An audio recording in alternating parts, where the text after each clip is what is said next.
education is changing as well, and choices for our kids. Well, South Dakota passed a law to protect their education system. So I think what they're trying to do is they're trying to make sure that no one organization or group can control or dictate what's being taught in the school. Now, to my understanding, they're trying to like keep the school systems the way they have been, to where they are allowed to teach what they want, or not what they want, but just the history and all of that. I know there's some people that have been wanting to stop teaching about race and stop teaching about what happened in history, because they see it as oppression towards the white community. Um, Good for you, South Dakota.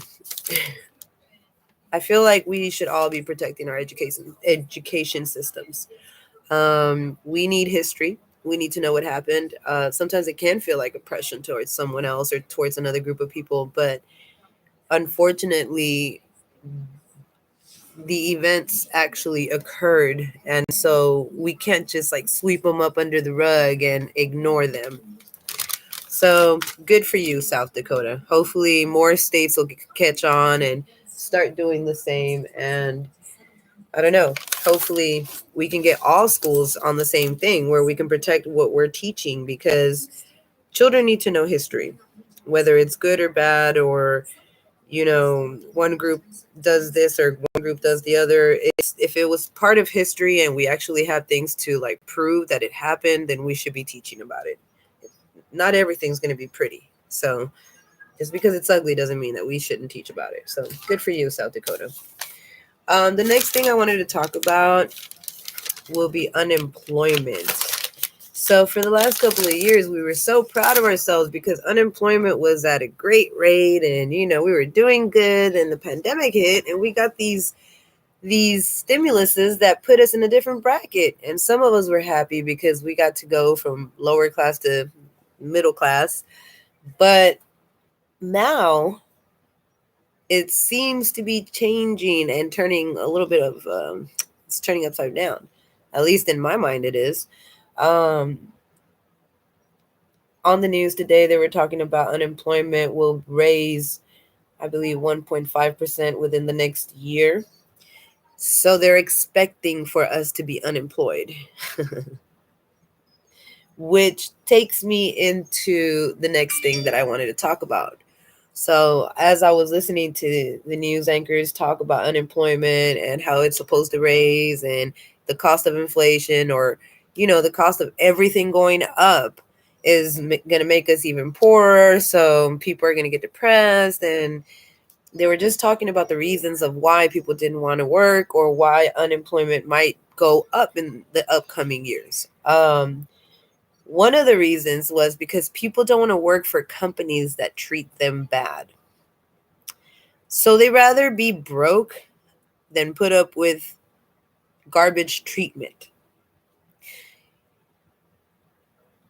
It's crazy to sit here and think that we have multi-millionaire companies that are still hesitant to raise the amount of money that you pay the little people at the bottom.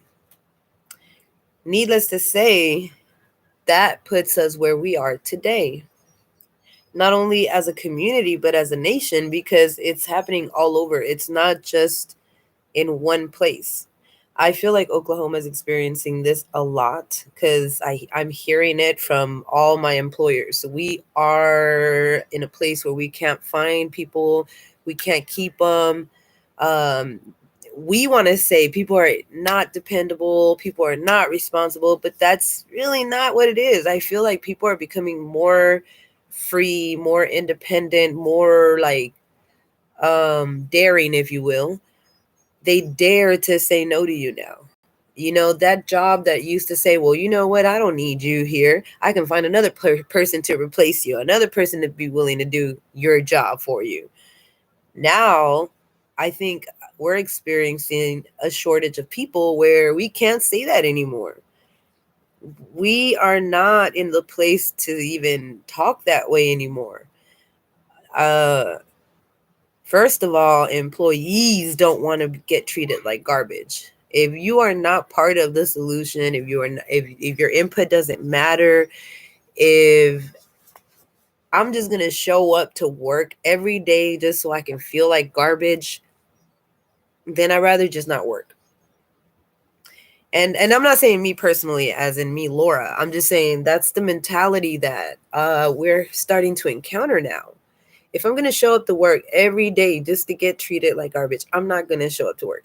And honestly, I don't blame them because I've been there, done that. I've felt that situation before myself, where I'm going to work and I'm trying my best to do the right thing. I'm trying my best to give the person what they expect, my 100%, my integrity, my honest, everything, my hard work, my sweat. And I'm still getting paid minimum wage. And it feels like garbage. So sometimes I do want to leave and I'm like, you're not worth it, job. You're just not. If it wasn't for my kids and everything else I got riding on this job, I would not be here because it's not the pay. It's not the pay and it's not the treatment. As far as like incentives go, I hardly ever come across a company that has incentives or that even gives out, good job cards anymore. My job used to do that. A long, long time ago, we used to get stellar stars, cards, and all kinds of stuff. And now it just seems like you're doing a good job. Okay, hopefully somebody will see it. Maybe.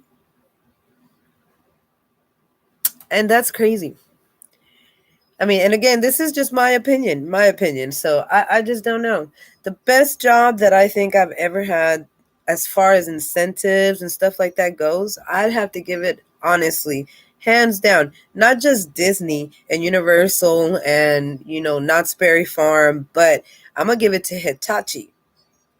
Hitachi had one of the best incentive programs ever that you can just honestly, you can wake up every morning and yes, they work you 12-hour shifts, 14-hour shifts. I mean, they work you till your product is done. But they got a gym in there for you. They got a cafeteria in there for you. You can have breakfast there. You can have lunch there. Not only do they give you congratulations, you're a star stellar performer cards, they give you tickets to the Thunder games. They give you tickets to this, tickets to that. Whatever the company gets, whatever benefits, whatever perks, whatever sweet deals the company gets, they share them with their employees.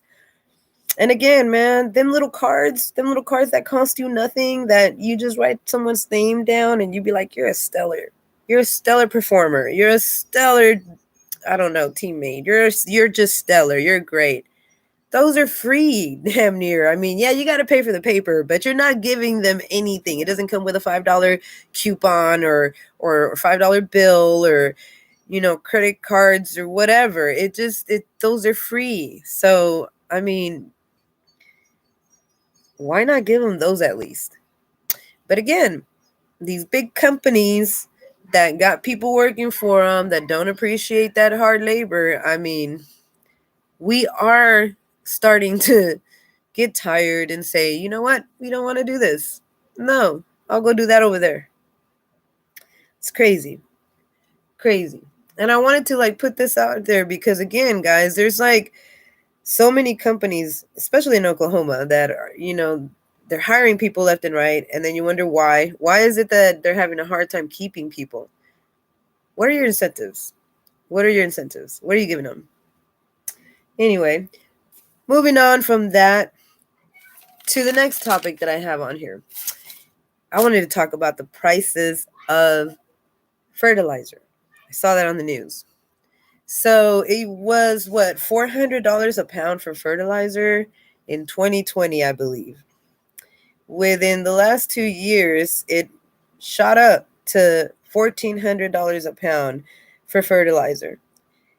And I know some people that are watching this, whoever watches this, is probably going to be like, why are we talking about fertilizer? Who the fuck cares about fertilizer? But you guys are not thinking, if you're going to pay that much for fertilizer and we don't have money like that already, what's going to happen to our crops and our food? This this cost that no one's thinking of because it's just shit to put in the ground is going to cost us to go into a food shortage, because the people who are growing our food are not going to be able to produce the food without that cost anymore.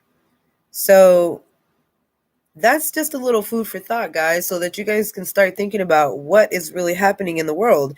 We can't do anything about it. We can't change the cost for fertilizer at all.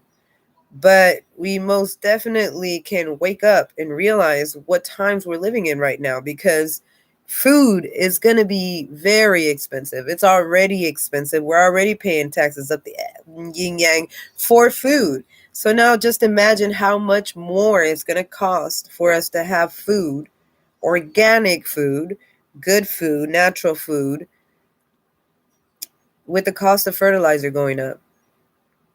And this is all because of the situation in Ukraine.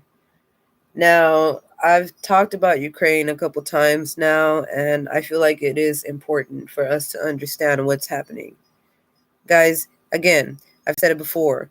Our presidents are telling us that, or our president is telling us that we are not at war with Russia.